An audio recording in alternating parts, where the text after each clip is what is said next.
Okay, so here's something new.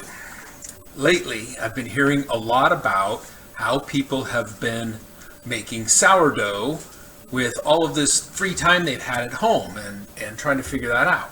Well, several years ago, 4 or 5 years ago, maybe, I ran across an old cookbook that my mother-in-law had, and it talked about starting or making your own sourdough starter. Well, that sounded kind of interesting, so I started. I followed their directions. And one of the things that's different about this, and this is a book from the 30s maybe, is they used milk instead of water. So I've always been making mine with milk. And every week, every couple of weeks, I get it out of the refrigerator, I pour off the goo that's on top of it, and I make some more. Well, it's time for them to feed. I haven't fed them for a couple of weeks, so it's time to. So I thought I would share what I've got going on. It's all the way here in the back. It's in an old salad dressing jar, and that goop that's on top is called hooch. It's alcohol-y. So I pour it out. It looks like that. See? And I have my recipe on the top. Somebody move my bowls. So I grab a bowl. Here, I'll turn this down so you guys can see what I've got going on. Get my flour.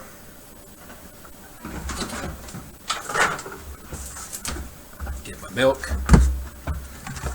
Got my scale. I prefer mass over volume. I've got my recipe. It says I got to get 80 grams of flour.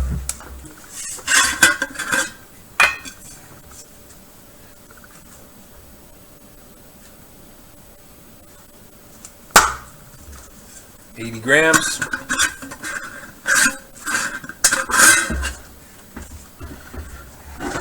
Put it away to keep it out of my way.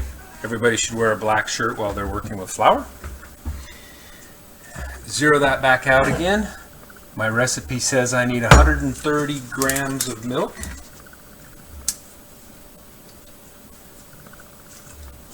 $130. That's too much. So I'll take some out. It probably doesn't matter. It's sourdough after all. There we go.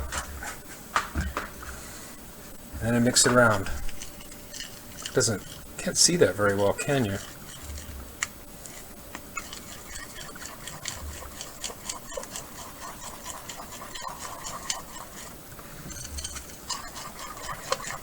I just keep mixing it around. Looks like paste. I think it is paste. No, paste is water, isn't it? Gotta have water for it to be paste.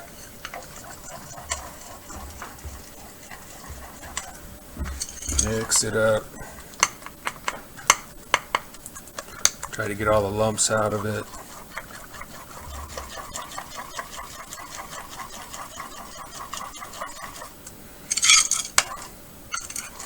Probably cut some of this out because this isn't real exciting. Maybe I'll learn how to trim. I haven't learned how to trim before. I usually just put the videos up there the way they are. So, it's fairly smooth, right?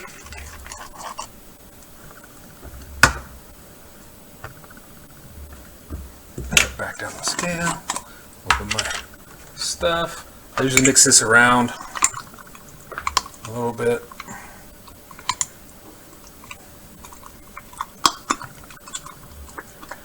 And now I need to put 130 grams of this in my jar, or in the mix.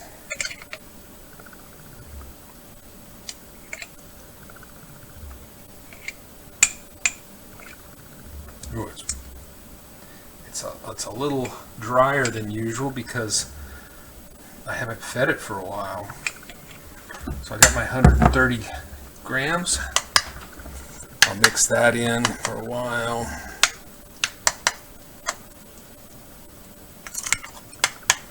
I want to get all the wild yeast I captured from my backyard one summer. makes it sound pretty exotic, but really all you do is you put the milk and the flour out in the sunshine or out in the air and let it collect what it's going to collect. I have my 130 grams still. Yep, I do. That's it. That's all I do. It looks like that. I like to put a little cling wrap over it, like that.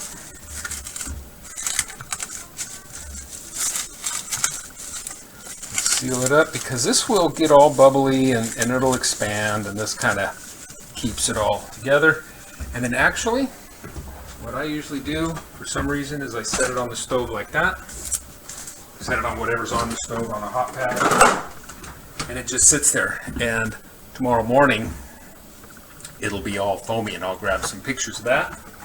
And this is there's quite a bit of stuff left in here. It's really dry. I think I went too many weeks. I think I probably went 3 weeks or 4 weeks without.